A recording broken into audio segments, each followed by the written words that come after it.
Greetings and salutations, friends, and welcome back to the War of the Gods. We have some massive battles for you today, starting with Xibalba's attack upon Port Khazard, occupied by the main force of Yomi. This is a risky gambit on behalf of Xibalba because they will be attacking an entrenched enemy with the benefit of the local garrison forces. However, at this point, Xibalba and Agartha has successfully cut Yomi and Calum off from nearly all expansion possibilities, which in turn means that the economic advantage of the Agartha-Xibalban alliance will continue to grow, whilst the economy of their enemies will only continue to stagnate.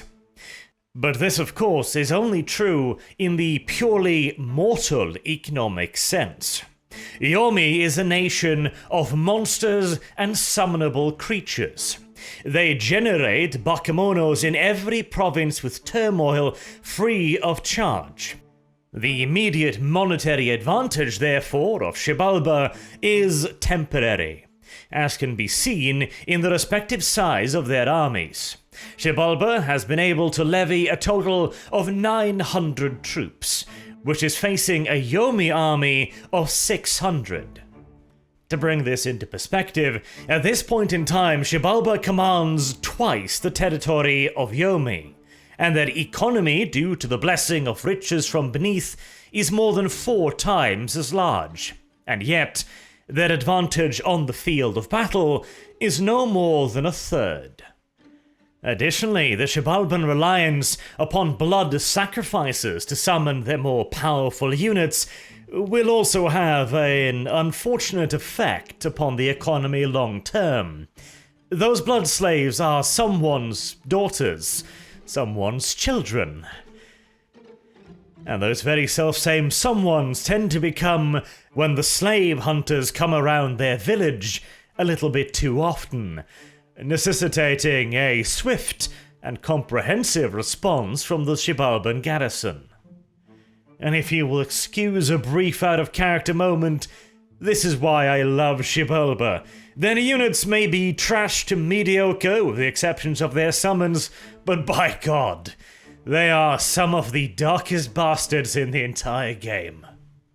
And their brand of violent pragmatism is the very selfsame reason why the commander of the Xibalban forces determined that they had achieved the highest percentage of advantage they were likely to get, and so began planning the invasion. The Xibalban forces were not blind, however. They were aware of the risks involved in such an operation. They knew that 600 Yomi troops were waiting for them on the beaches. They also knew that since they would be invading enemy territory, the local garrison would also resist them. This could add as many as 200 to 300 additional combatants. Thusly, the Xibalban commander, an Hajau by the name of Wuhan, knew that he would have to squeeze every advantage out of his army to ensure victory, and so he brought a large combined force. The main strength of it would be the demon contingent, as he brought with him a horde of unrivaled size at the time. 85 winged jaguar ocelotls would descend upon the enemy's rearward ranks, seeking to annihilate their commanders, majors, and archers, whilst 26 freshly summoned storm demons, living artillery pieces of wrath and lightning, would hammer the enemy with their powerful electrical strikes. The front rank would be made up of a mix of regular large scorpions and the ginormous sacred cave scorpions from the Xibalban depths. These were intended to be the anvil, their job to die slowly and allow the ocelotls and storm demons to inflict the real damage. As for additional meat, 500 guards and warriors were also brought, but with the Xibalban somewhat lacking combat prowess, little were expected of these units. If 3 Xibalban warriors could be traded for the life of a single Yomi trooper, then they would be considered to have done their jobs well. Considerably more responsibility was heaped upon the shoulders of the 100 members of the Sacred Sun Guards present. Due to the blessing of their god, they were expected to do far more than that. They were the ones expected to take care of any enemy Dai Onis, utilizing their massive, powerful, sacred obsidian weaponry. The plan, therefore, was quite simple. Surround the enemy and crush them against the anvil of the Scorpions, whilst the Ozelotls tear apart the rearward ranks. The Xibalbans also brought along a considerable battery of blood mages, with a recently researched spell, Blood Leech. A magic of hideous proportions. By taking the life of a blood slave, the sorcerer is capable of draining the vita of a small squad of enemy soldiers, leaving them as nothing more than withered husks. It is an incredibly dangerous spell that transfers the life force of those murdered to the sorcerer, allowing him to cast the spell again and again and again. But the reliance upon blood slaves does put a very hard limit on how many times it can be cast. We will begin with the key component, the Storm Demons. As you can see here, they are able to cast balls of lightning, which can cut deep into the lines of the Yomi forces. And here we have the enemy army. As you can see, the main army is made up of the smaller red types of Bakemonos. Do not let their size confuse you, however. They are dangerous combatants of considerable strength, and due to their diminutive size, many of them can fit within a single combat square, meaning that a group of Bakemonos can fight against a smaller group of enemies, giving them local superiority. We also have larger green Onis and even a cluster of the much bigger red and black Bakemonos. These are the by far strongest members of the Yomi armies, each probably the equal of half a dozen Xibalbans, if not more. And, standing a head taller than anyone else, 7 Daionis. Each of these is a veritable army in and of itself, and will provide a considerable challenge to the Xibalban forces. But by far the largest problem, beyond the strength and the toughness of the demons, because most of them are very much so lacking in protection, which you would think would mean that they would be easy to kill, and yes, they are, if it were not for the fact that they return as ghostly apparitions. The red laser beamy light there is the Blood Leech, very effective against demons as well, but you may notice that instead of dying, they are simply turned into ethereal creatures. The spirits of the monsters still remain, and these ethereal manifestations are more than able to strike out against their enemies with all the force and anger of their living equivalents. This is what makes the armies of Yomi so dangerous, because all of them needs killing twice over. Except, of course, for the human contingent. There are bandits armed with long spears, and a handful armed with bows as well. But in the ranged battle, whilst the larger demons may throw balls of fire, and the Daionis can toss out some balls of death magic, in this fight, due to the presence of the Storm Demons, Xibalba has a devastating ranged advantage. You may also notice that some of the Scorpions are being frozen in place. This is due to the aura of cold emitted by the larger Onis. This attack was also done during winter, a miscalculation on behalf of the Xibalban general, for which I, of course, take no responsibility. However, the Scorpions are still mighty creatures, and since their jobs is primarily to die slowly, it does not matter overmuch if they are frozen whilst doing so. And here we have the Arnakums. These are the blood mages that will casting the blood leech spells, a key component of Xibalba's arsenal of magical artillery. The storm demons continue to hammer the enemy lines whilst the rest of the army await the signal before they attack, falling upon the enemy. The Ozelotls are attacking the rearward ranks, whilst a small group of throwaway members of warriors and guards were sent against the enemy generals. Their job was essentially to slow them down, keep them off the front line by sacrificing their lives. They would at least be successful in one of those objectives. The Dionis will find it not too difficult to murder them. The Ozelotls are cutting into the enemy's rear lines, murdering the archers and the rearward echelons, whilst the warriors and guards are mostly being butchered in considerable numbers. But they are being butchered just about slowly enough to give the storm demons and Ozelotls time to do their thing. You can also notice here beams of holy light. These are spells cast by the Xibalban priests to banish the ethereals. The Xibalban army beyond the Sun Guards have virtually no magical weaponry, and only magical weapons are truly effective against ethereal beings. But the moment they turn ethereal, they are also considered to be undead creations, and so the holy power of a deity channeled through a priest is more than capable of banishing them. The front ranks of the Yomi army has already started disappearing in numbers, and some of the smaller demons have begun to retreat straight into the fangs and claws of the Ozelotls, who are tearing them apart, but also suffering devastating casualties whilst doing so. A further group of warriors are falling upon the enemy, scattering their formations, and the Sun Guards are leading the charge upon the enemy's ranks, cutting them down in considerable numbers. Friendly fire is in obvious danger when you're landing behind enemy lines, but a Xibalban Bat warrior's life is cheap indeed.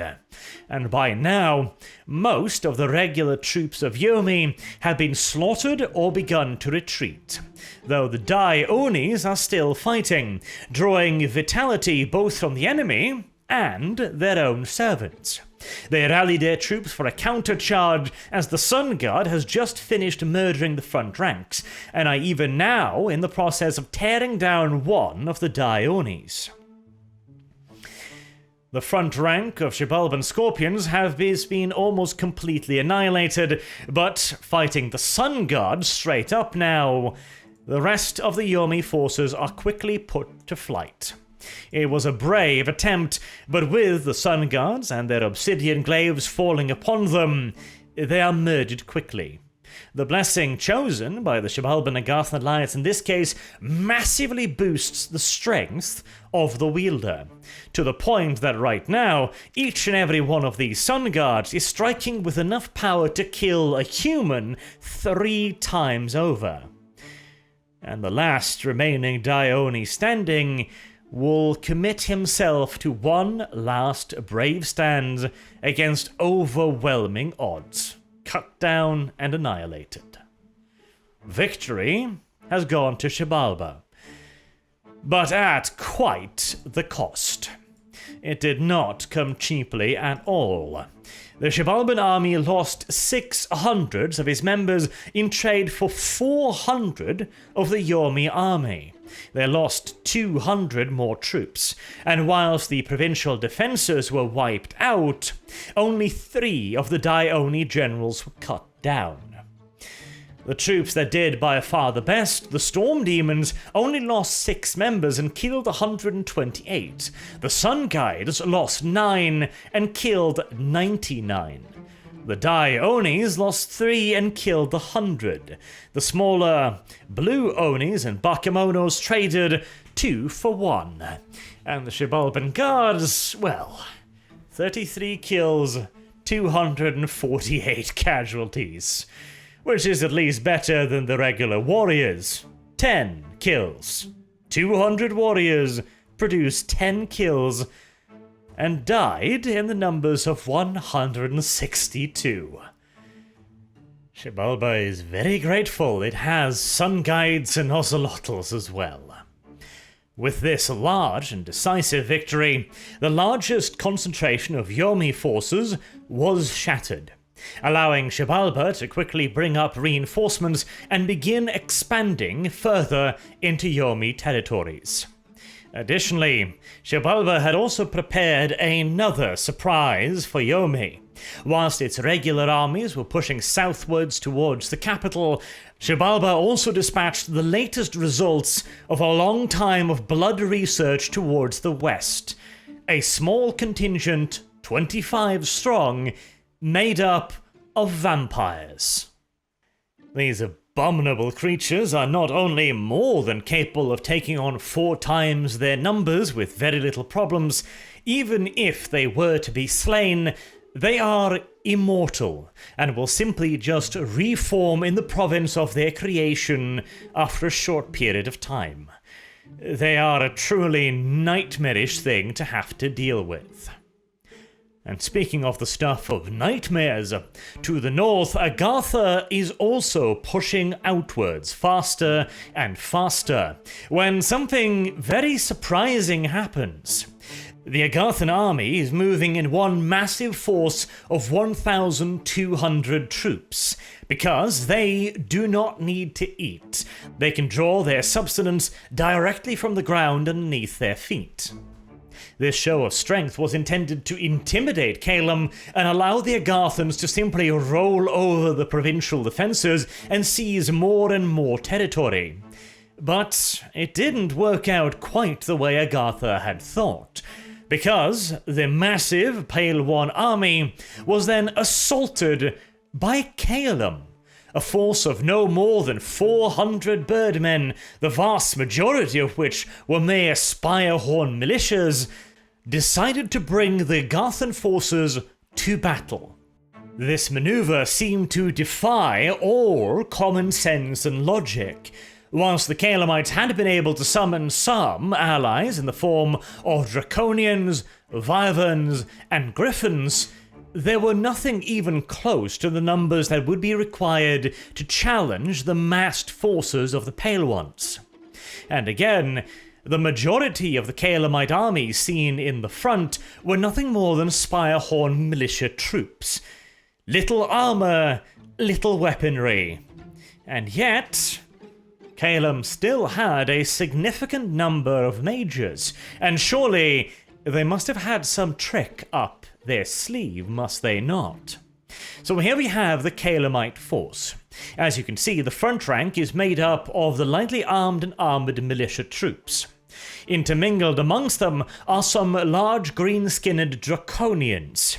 These are fairly intelligent, half-dragon-like creatures, powerful combatants, but somewhat oversized as well. Due to their massive wingspan, only a couple Draconians can get into combat against a much larger number of enemies, leaving them vulnerable. There are also some Wyverns, small diminutive dragon-like creatures with a poisonous tail, and Griffins, fairly violent animals at the best of times. There is also a huge number of mages, the magical artillery of Calum, and a handful of ogres because, well, why not bring a handful of ogres as well? There are also some more powerful mages involved in the battle as well, including the Calamite prophet brought back from the dead once more. Immediately, you can see the Griffins are stunned by the Olms targeting large enemy creatures, already starting to do quite a bit of damage. The Calamite mages begin their bombardment, and this is the Agarthan army. David versus Goliath, if Goliath was armed in 40k power armor. You may also notice a huge number of mooses involved in the Agarthan army. Yes, indeed. Those are neutral creatures brought along due to their ability to provide ranged support, as each moose is ridden by 2 small goblin-esque creatures armed with short bows. The majority of the army is made up of massive ancient ones. This is how much time the Agarthans have been allowed, to the point where now the primary force of their armies are no longer the small, human-sized cave guards, but instead massive ancient ones and Orms. This is what a near uncontested economic advantage is going to do to you if you're up against Agartha. It is not a pretty sight. The Griffins land first, and the spell Storm is cast. Now, Storm will prevent the Calamites from flying. You may notice that they're also summoning huge numbers of air elementals. They are still able to fly even during the storms, and here, this is the trick. Wrathful Skies, a very large, very powerful spell that covers the entire battlefield in constant lightning strikes, doing 15 points of armor negating shock damage. And due to the fact of it being cast in a storm, the number of strikes is doubled. Just look at the sheer number of lightning bolts hammering down across the battlefield, along with all of the other magic being fired off by the Calamite mages as well. It is a devastating show of force, but both parties have made a bit of a tactical mistake. You can see here all of the air elementals that were dropped in amongst the Agarthan ranks. The air elemental is a summon, a battlefield summon. When created, it will shoot up into the air and land amongst the enemy's rearward ranks. Large numbers of the Agarthans have been set to attack closest, which means that they are not closing upon the largest possible number of Calamites. Instead, they are turning around to fight the storm elementals. This is a small mistake on behalf of Agartha, but it is an almost equally, if not indeed larger problem for Calum, since all of their mages are now casting their devastating lightning magic upon only a small portion of the Agarthan forces. A small portion made out of massive ancient ones, who are soaking up the punishment with barely so much as breaking stride. You will also notice that they have already slaughtered their way through practically all of the Spirehorn militia, and are now in amongst the Draconians and the mages. Whilst the thunder strikes are hammering down across the battlefield, carving great rents in the Agarthan armies, it is also striking the Calum forces as well. And in a battle between 400 troops and 1,200, if anything even remotely like equal rates of attrition is applied, well, this is the result. Whilst the Agarthan lost 600 troops merely to the Wrathful Skies in and of itself, the Calamite army was de facto annihilated. It had been a brave, last desperate attempt on behalf of Calum. It had mobilized everything it could in the way of manpower in an effort to destroy, or if not destroy, then at the very least shatter the Agarthan army, and delay what, at this point, was starting to look more and more inevitable. Deprived of their last major army, Calum could do nothing but rely upon provincial defences to try and stop the massed Agarthan troops. They were trampled underfoot remorselessly and relentlessly, and soon, with the fall of the Calamite capital, the war in the north was over. The only enemy stronghold of any real significance that remained was Yomi's capital in the south, the abode of the heretical god of the Yomi Calamite faction. But it, too, was not going to hold out much longer than Calum. A much reduced but still significant Xibalban force had swept aside the provincial defences and were now standing outside the last walls of Yomi. It contained several large scorpions, mages, storm demons, a handful of ocelotls, warriors, sun guides, and a brand new entry, the Unaqui. Demon lords of the lower hell come in significant numbers to aid Xibalba in the final battles.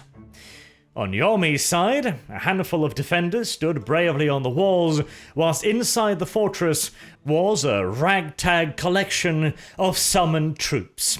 Dispossessed spirits, hounds of the netherworld, a few bakemonos, some undead, and the last few of the Daionis. 4 Daionis and a couple of samurai generals.